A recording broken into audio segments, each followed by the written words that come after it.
I have a TTC update for you today because it is officially cycle 1 post-surgery. Oh my goodness, I have so much to tell you.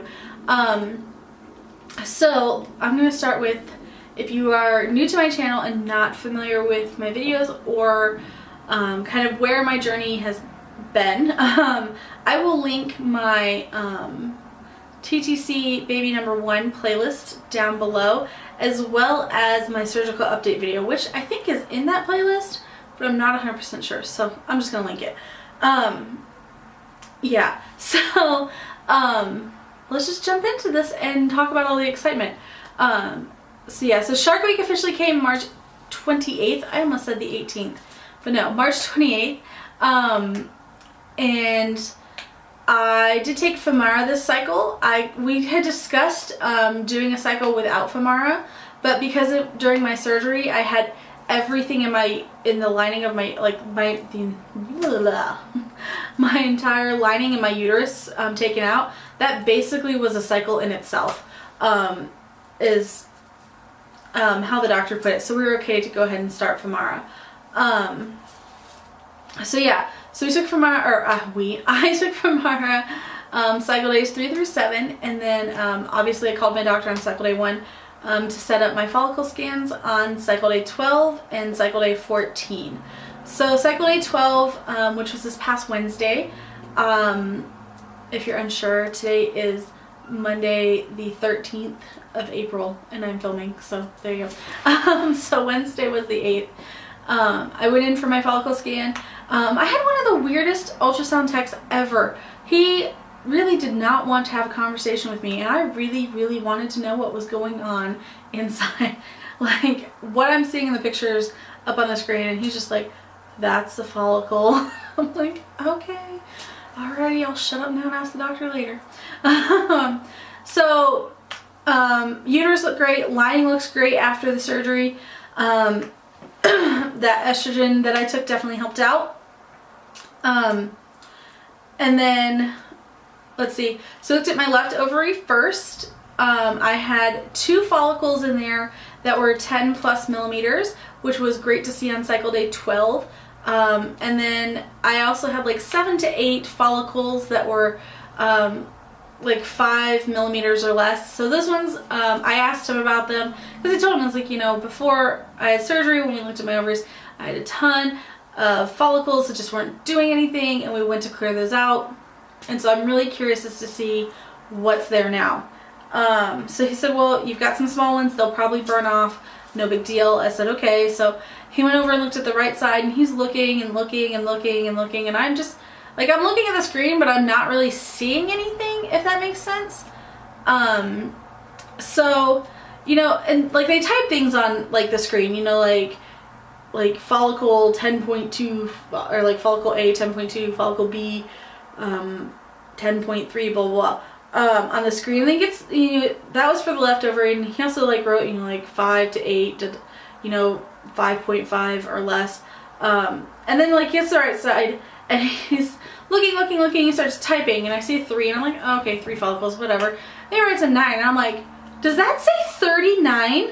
And he's like, yeah, is that a problem? And I'm like, well, before my surgery, I had 28 in there that weren't doing anything for like 6 months. Like, so this is, I was like, and I just had surgery to get rid of those, so to see 39 is a little alarming. And he's like, oh, well, they're all really small. They're all less than 5 millimeters or less. I'm like, so were some of those 28. Like, and he's like, well, he's like, we're just gonna have to look at them when you come back for your next follicle scan. I'm like, okay. And I asked him, I was like, well, could you leave a note for the doctor, because I know she's gonna look at this, to tell her that I'm concerned. You know, I don't want to go through, nobody wants to go through major surgery than just to have the same problem again. So seeing 39 before it was 28, like, that was, I mean, I went home and I cried, because it was like, I don't think that my surgery worked. I think we have this problem all over again. And so we're back on Friday for cycle day 14. And you know, when she came in, you know, they obviously took me back to the room. She came in and she asked me how I was doing. She's like, do you have any, you have any concerns or anything before we get started? And I'm like, yes, I do. I have lots of concerns, or a major concern. And so, I kind of told her, how I was feeling about seeing those 39 follicles. And she's like, well, let me go get your pictures from your ultrasound. She's like, I saw it. She goes, let me go get the pictures and we'll look at them and then we'll take a look and see what's there now. And I said, okay. So she brought the pictures in. We looked at them, she counted and everything. And she's like, I don't see 39. And I was like, okay. I see about 10 to 15. And I was like, okay. And she's like, I think what happened was, is that like they look at your ovary from like 3 or 4 different angles. And she said, what I think he did was he counted, like the 10 to 15, and then after looking at your ovary from the different angles, multiplied, thinking that he was seeing more than what he was. And I'm like, okay, that makes more sense to me. Because again, like with the 28 that I had before, there were probably more in there, but from one angle, they were counting 28 follicles. So yeah. And then these little ones, like, I don't even think that they were in like that classic PCOS like string of pearls, because I couldn't really see them. They were so small. That definitely eased my mind a bit. So when we went to do the ultrasound, I did ask her if she could check the right side first, just because I was so concerned about them. I wanted to see what was going on in there to make sure that we weren't starting to build the same problem that we had before.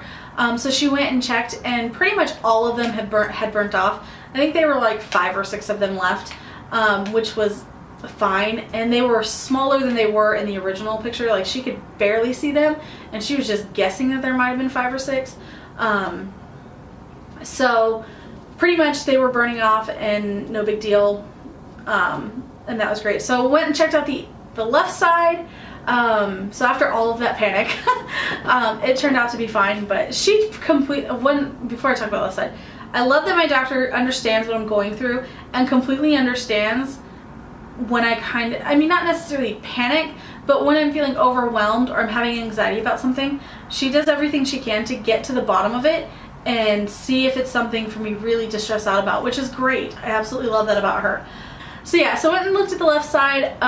Those 2 follicles that had been 10 millimeters plus, one of them was now 20.2 millimeters, which is amazing, absolutely amazing. The other one was still 10 something and probably not going to go anywhere, which is fine as well. We had one. I was super excited. All the little ones on that side were pretty much gone. So super, super excited. Everything looked great. I mean, we looked at that little follicle probably what seemed like a million times. She measured it several times to make sure the measurement, which was also great. So afterwards she said, okay, she's like, we've got a couple of options. And I said, okay. And she said, so option number 1 is I send you home, you do your thing, and we see if you get pregnant. I'm like, okay. I was like, what's option 2? Not that wouldn't work, because it very well could work. Option 2 was to get a trigger shot, and then go home and do our thing and see if we get pregnant. And I was like, okay. I was like, I'm all for a trigger shot again. We've done it before. Might as well do it again. That'll give us a better chance. And she's like, or there's option 3. And I was like, option 3? And she said, yes. She said, option 3 is I give you a trigger shot today, and then you go home, you don't do anything, and you come back and you see me on Sunday and we do an IUI. And I went, huh? I did not expect for that to be my reaction. I expect my reaction to be like, yes ma'am, let's do that. No, what? So we talked about it. We had lots of questions, even though, we know what an IUI is, but there's still a lot involved with an IUI that we didn't really know, like the full process, I guess. And so we had a lot of questions. I was like, I'm just a little overwhelmed because it's been 5.5 years. This is the first time that we have had anything even capable of IUIing. And so she's like, well, I'm just going to give you guys a minute to talk about it. She's like, I'll be back in a few minutes. And I was like, okay. So, my husband and I talked about it. We prayed for a minute. And when she came back, we told her, yes, we are ready to go through with this. Because honestly, like I said, it's been 5.5 years, and this is the first time that we had anything viable for an IUI. So we were caught off guard, a little overwhelmed, but at the same time extremely excited and extremely blessed to have the opportunity. They don't actually keep the trigger shot like at the office because I guess the hormones expire, so it's better to get it fresh from the pharmacy.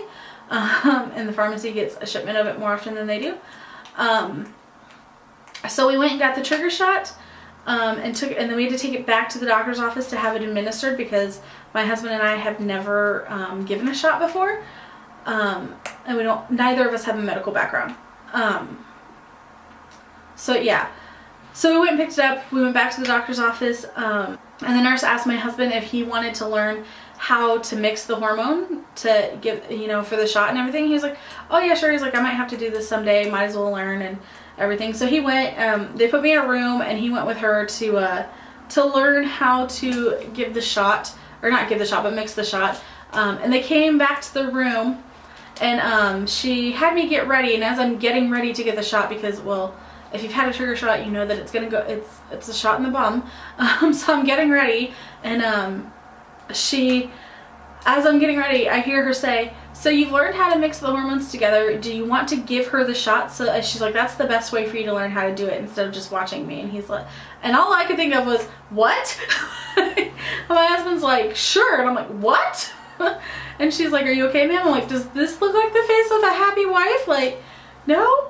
And she's like, do you want me to give it to you? And I was like, yes. And she's like, it would be a really good learning experience for your husband. And then next time, if you have to do this again, it won't be just trying to figure it out at home. I'm like, okay, fine. I'm like, do what we gotta do to learn. So yeah, my husband got to give me the trigger shot, and he did a really good job. It actually didn't hurt that badly. So yeah, so, you know, leave him some love in the comments and just say, you know, hey, great job, Josh. So yeah, so we did that, and then they told us to come back on Sunday at 9 a.m.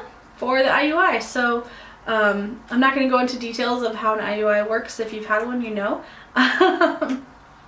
If you haven't, when you have one, you'll know. So yeah, so we went back Sunday morning. We had the IUI done. It was actually really nice since it wasn't, you know, normal business hours for them.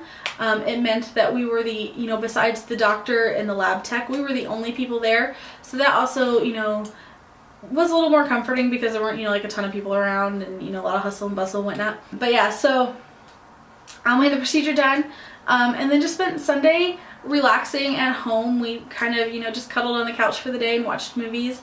And then now that it's Monday, just having a normal day. Yeah, so I did yesterday, I started the pineapple with core. So I had pineapple with core yesterday, and then I had it today as well. I'm sure you saw on Instagram. And let me tell you what. I really hope that helps, because I love pineapple, but eating the pineapple core is disgusting. Absolutely, positively disgusting. So I did find, so Sunday I just tried to eat like straight through. But today I cut the pineapple into fourths, so that way I would get like the bite of the core first, and then I could have like the sweet pineapple afterwards. That was definitely more helpful, and I think I'll do that for the next 3 days. So yeah, so now we're in our 2-week wait. Like I said, I'm doing the whole pineapple with core thing. I don't know if there's anything else that I can do to kind of help things along, I guess. If there are, let me know. I would love to hear kind of some of those things that you've heard about before. So yeah, I mean, we're in our 2-week wait. Although we are going to wait longer than 2 weeks before testing, just because it takes about 2 weeks for the HCG trigger shot to be fully out of your system. And I just want to give it a few more days than 2 weeks, just to be sure. That way, you know, I don't have to, I don't know, I just don't want to get like, it be exactly 2 weeks and there still be a little bit of the hormones from the shot in me and get a positive pregnancy test and then not be pregnant and have to go through that. So we'll probably give it about 2.5 to 3 weeks is kind of what we've discussed. We would like to wait 3 weeks, but we know for sure we're gonna wait at least 2.5. So yeah, things look great. It's our hope, like I said, is through the roof. We're also very nervous, a little scared. Not scared to be pregnant, just, I don't know, it's just that I don't know how to describe it, but there's just a little bit, we're a little scared. I'm sure if you've been through this before, then you kind of know what that fear is that I'm trying to describe, but just I can't. So yeah, that's where we are. Hoping that in 2.5 to 3 weeks, I can say, hey, guess what? If you've had an IUI before, and you know, and want to share your experience, even if you don't make videos on YouTube, I would love to read your story in the comments below. If you don't want to leave it in the comments below, feel free to message me either here on YouTube or on Instagram, or you can email me. I'll start including my email on the bottom, but it's just joyfuljackie@gmail.com. Super simple. So yeah, I am looking forward to talking with you guys about the experience that I'm having, sharing more on Instagram over the next couple of weeks. And yeah, I guess that's it for today. So all that's left to say is I hope that you're having a wonderful day, and God bless, and I'll see you in my next video. Bye.